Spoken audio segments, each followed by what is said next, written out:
আমার ইচ্ছে ছিল তোমাকে ভালো একটা ভার্সিটি অ্যাডমিশন কোচিংয়ে ভর্তি করিয়ে দেব। কিন্তু আমাদের এদিকে সেরকম ভালো অ্যাডমিশন কোচিং সেন্টার নেই। যেগুলো আছে তাও নিম্নমানের। তাই একটা মোবাইল কিনে এনেছি। তুমি বাড়িতেই বসে, বসে অনলাইনে ক্লাস করবে। আমি তোমাকে ভালো দেখে একটা কোর্স কিনে দেব। তোমার শরীরটাও সেভাবে ভালো নেই। ক্লাস করতে গিয়ে এত দৌড়ঝাঁপ সহ্য হবে না। মোবাইলটা ব্যবহার করে জানিও কেমন লেগেছে। যদিও খুব বেশি দামি না ফোনটা। আসলে তোমার গরিব বরের সামর্থ্য এর থেকে বেশি নেই। তরি ফোনটা খুলেও দেখল না। মন শরীর কোনোটাই সায় দিল না। পরিস্থিতি এমনটা না হলে অবশ্যই ফোনটা দেখে মনে ভীষণ আনন্দ হতো। আহসানকে জড়িয়ে ধরে চুমু টুমু খেয়েও ফেলতে পারত। তরি ফোনের ব্যাগটা বিছানার উপরে রেখে বলল, আপনি আমায় ভালোবেসে যা দেবেন তাই আমি খুশি মনে গ্রহণ করব। সবাই নিজের পছন্দের মানুষকে নিজের সর্বোচ্চটাই দেওয়ার চেষ্টা করে। আপনি যাই দেবেন না কেন আমাকে, আমি কখনোই সেটার মূল্য বিবেচনা করতে পারবো না। ভালোবাসা কি কখনো মূল্যে অর্থে পরিমাপ করা যায় বলুন? আহসান তরির দিকে অপলকভাবে তাকিয়ে রইল। তরি কবে এত বড় হয়ে গেল? কোথায় কবে যেন কে বলেছিল না, মেয়েদের ম্যাচুরিটি পরিপক্কতা আসে বয়সের সঙ্গে। সে একদম ভুল বলেছিল। মেয়েদের ম্যাচুরিটি পরিপক্কতা আসে ভালোবাসার মানুষের সঙ্গে থাকলে।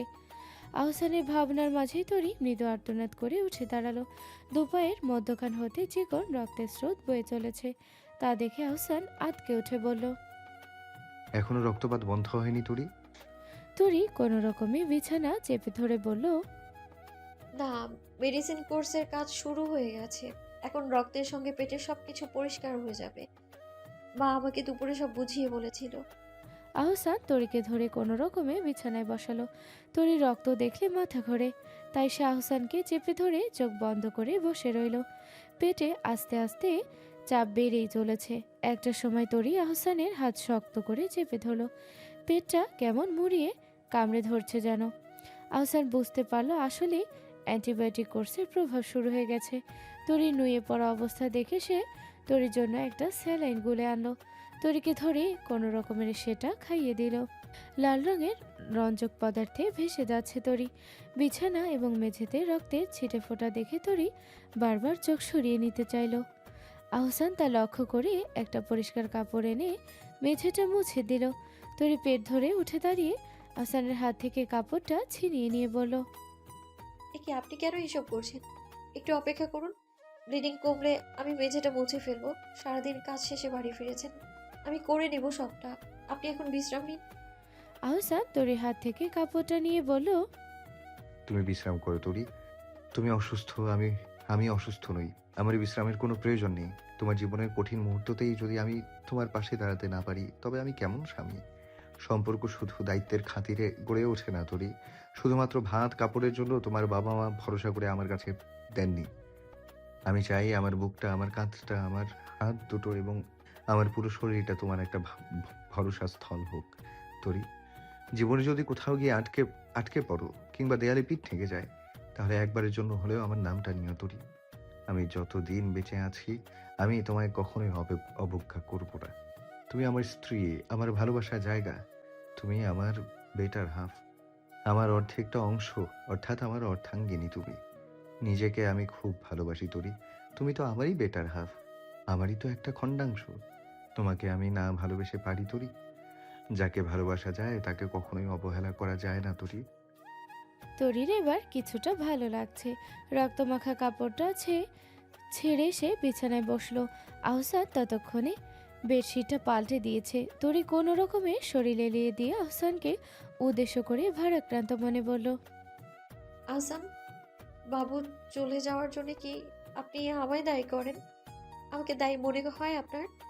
আমি যদি জানতাম তাহলে পুকুর পাড়ে কোনোদিনই যেতাম না, বিশ্বাস করুন। আহসান ছোট্ট শ্বাস ফেলে বলল, আমি বিশ্বাস করি সৃষ্টিকর্তার সিদ্ধান্তের ওপরে হস্তক্ষেপ করার অধিকার মানবজাতির নেই। জন্ম মৃত্যু সৃষ্টিকর্তার হাতে। আমি এসব নিয়ন্ত্রণ করার কে তরি? আমি আমার ভাগ্যকে মেনে নিয়েছি। আমার রিজিকে যা ছিল না তা আমি পাইনি। মানুষ যখন সত্যকে আপন করে নিতে পারে না, তখনই নানান ছুতোয় অন্যের উপর দোষ চাপায়। আমি তো জানি সত্যটা। অযথা তোমায় দোষের ভাগিদার কেন বানাবো? তরি শাড়ি পাল্টে নেওয়ার সময় ঘরের ওদিকটাও অনেকটা রক্তের ছিটে ফোঁটা পড়েছে বলে আহসান। ছোট বালতি হাতে মেঝের ওপাশটা মোছার জন্য পানি নিয়ে এলো। মেঝে মোছার সময় সে লক্ষ্য করলো মেঝেতে রক্তসহ একদলা মাংস। আহসান তরির অগোচরে দলাসহ মাংসপিণ্ডটাকে বুকে আগলে ধরল। এটা তার সন্তান, তার তুবা। কে জানে আদৌ তুবা কিনা। সন্তানের লিঙ্গ নির্ধারণের আগেই তো সে চলে গেল। মা সকালে ফোন করেছিল, বললো শরীরটা ভালো হলে ঘুরে যেতে। মা নিতে আসতো, কিন্তু গুনগুনের পরীক্ষা চলছে, তাই আমি নিষেধ করেছি। আপনি যেতে দেবেন আমায় ও বাড়ি? আহসান তখন কাজে যাবে। সদ্য গোসল সেরে বাইরে এসেছে সে। তরির কথা শুনে সে মাথা মুছতে মুছতে বলল। তোমার কি মতামত তুলতুল? তরি নিয়ে বিনিয়ে বলল। আসলে মন মেজাজ কোনোটাই সেভাবে ভালো নেই। যদি হাওয়া বদল হতো তাহলে খুব ভালো লাগতো, তাই ভাবছিলাম কটা দিন থেকে আসবো। আহসান তরির কাছে এগিয়ে এলো। ভেজা চুলগুলো ঝাঁকিয়ে চুলের পানিগুলো তরির মুখে ফেলল। তরির গালের সঙ্গে নিজের গালটা মিশিয়ে নিল। ছোট ছোট চাপা দাড়িগুলো তরির গালে ঘষে দিল। তরি সুরসুরিতে চোখ বন্ধ করে ফেলল। নরম সুরে বলল। কি করছেন? ভিজে যাচ্ছি তো। আহসান তরি থুতনিতে চুমু খেয়ে বলল। বেশ, যাও, তুমি ভিজে যাও, ডুবে যাও, ভেসে যাও, কিন্তু পানিতে না, আমার প্রেমে। তরি লজ্জায় কোনো উত্তর দিতে পারল না। কি করে সে লোকটাকে বলে? তরি যে বহু পূর্বেই মন হারিয়ে তার প্রেমে হাবুডুবু খেয়ে স্রোতের টানে ডুবতে চলেছে। আহসান আর ক্ষণকালও দেরি করল না। তরি লাজুক ঠোঁটে চুপ করে চুমু খেয়ে ফেলল। তরি লজ্জায় চোখ বুজে ফেলল। দীর্ঘ সময় পরও আহসান কোনো হেলদোল নেই। তার মতলব টের পেয়ে তরি নিজেকে কোনো রকমে ছাড়িয়ে নিতে নিতে বলল। আমি যাচ্ছি, তৈরি হয়ে নিচ্ছি। আপনি যাওয়ার সময় আমাকে বাড়িতে দিয়ে আসবেন। আমি কিন্তু কিছুদিন থাকবো। আহসান ভ্রু কুঁচকে বলল। আমি কি নিয়ে থাকবো তাহলে? তরি দুষ্টুমির ছলে বলল। কোলবালিশ। বলেই সে জামা কাপড় নিয়ে দ্রুত পালালো। আহসান তরিকে হাত দিয়ে টেনে ধরে নিজের কাছে আনতে চাইল। তরি তার আগেই চম্পট। তরিকে বাড়িতে পৌঁছে দেওয়ার সময় আহসান তরির সঙ্গে ভেতরে গেল। মনোয়ারা আহসানকে বারবার করে দুপুরের খাবার খেয়ে যেতে বললেন। আহসান কাজের বাহানা দিয়ে চলে গেল। যাবার সময় দরজার সামনে দাঁড়ানো গুনগুনকে উদ্দেশ্য করে বলল। ফোকলা। ব্যাস, আর গুনগুনের কান্না থামাইকে। সামনে দুটো দাঁত নেই গুনগুনের। তা নিয়ে গুনগুনের রাগের শেষ নেই। স্কুল থেকে শুরু করে পাড়ার বাচ্চারা অবধি তাকে ফোকলা ডাকে। দাঁত দুটো একাই পড়ে গেছে, এতে গুনগুনের কি দোষ? গুনগুন মেঝেতে হাত পা ছুঁড়ে কাঁদতে কাঁদতে বলল। বুবু, তোমার বর আমাকে ফোকলা বলেছে। কেন আমাকে ফোকলা বলল? তুমি ওনাকে বকে দাও বুবু। পচা লোক, সবসময় শুধু আমার বুবুকে নিয়ে যায়। আহসানের পাঞ্জাবির নিচের অংশ ধরে টানতে টানতে সে ফের বলল।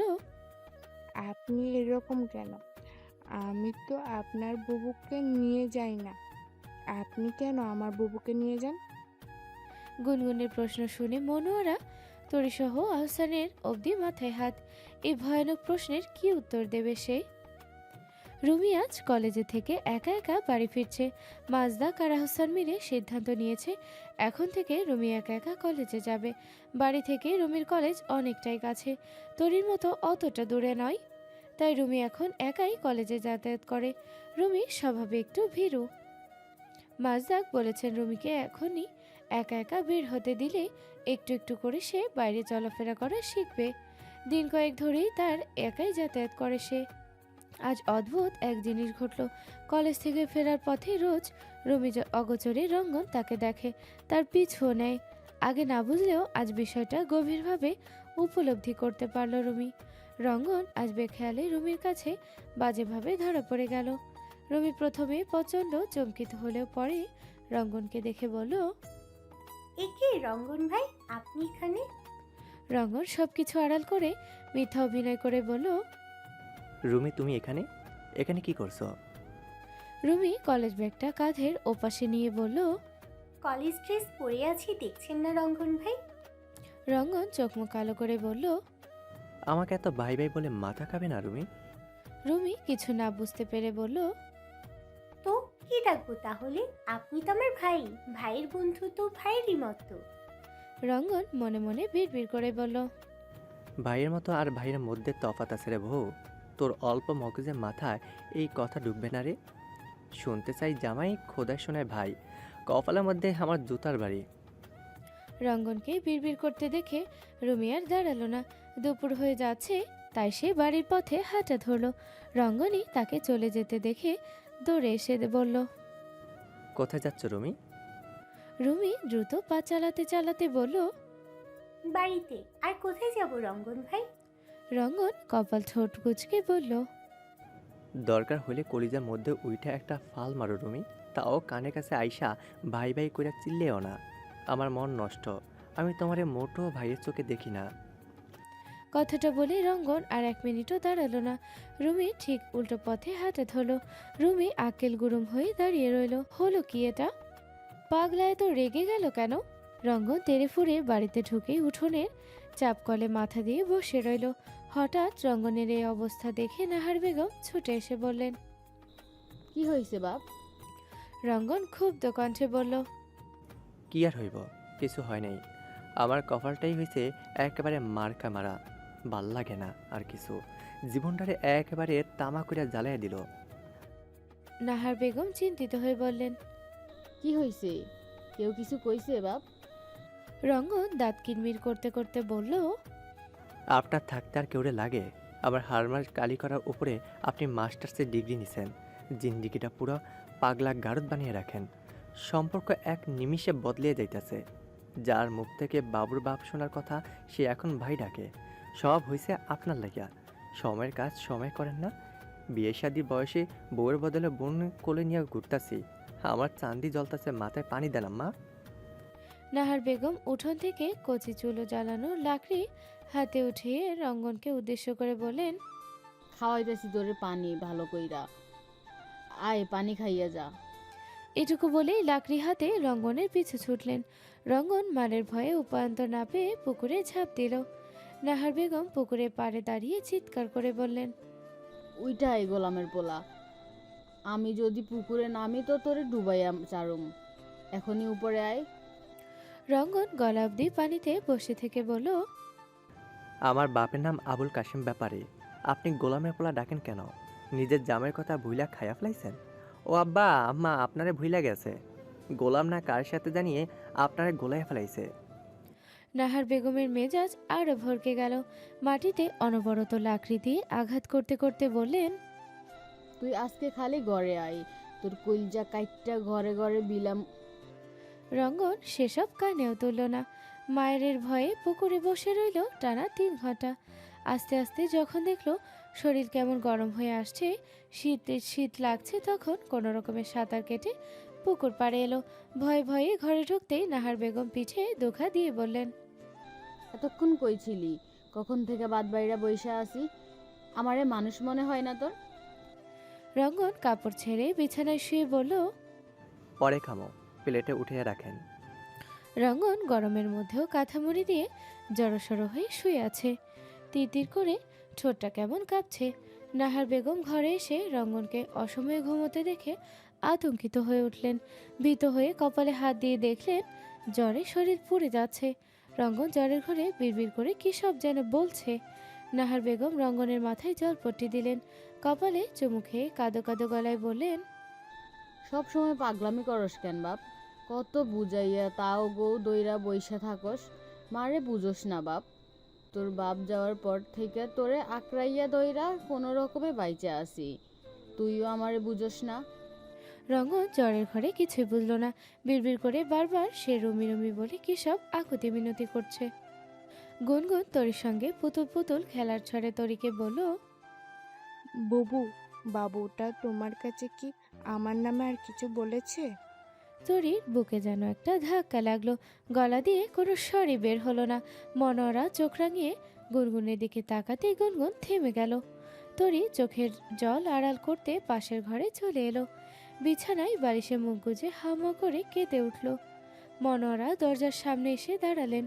তরির কষ্টে তার মন পড়ে যাচ্ছে। মনোয়ারা তরির মাথার কাছে এসে বসলেন। তরিকে আদর করতে করতে বললেন। আল্লাহর সিদ্ধান্ত মেনে নাও মা, সৃষ্টিকর্তার উপরে কি আর কথা চলে? আল্লাহ তোমার কোল আবার ভরিয়ে দেবেন, দুঃখ পেও না মা। তরি হেঁচকি তুলতে তুলতে বলল, আল্লাহ, বাবুর জায়গায় আমার প্রাণটা নিয়ে নিত, তাও তো হতো। মনোয়ারা তরিকে জড়িয়ে ধরে বললেন, কখনো নিজের মৃত্যু কামনা করতে হয় না, যা হয় ভালোর জন্য হয়। ভাগ্যকে মেনে নাও গো মা। তরি কাঁদতে কাঁদতে ঘুমিয়ে পড়ল।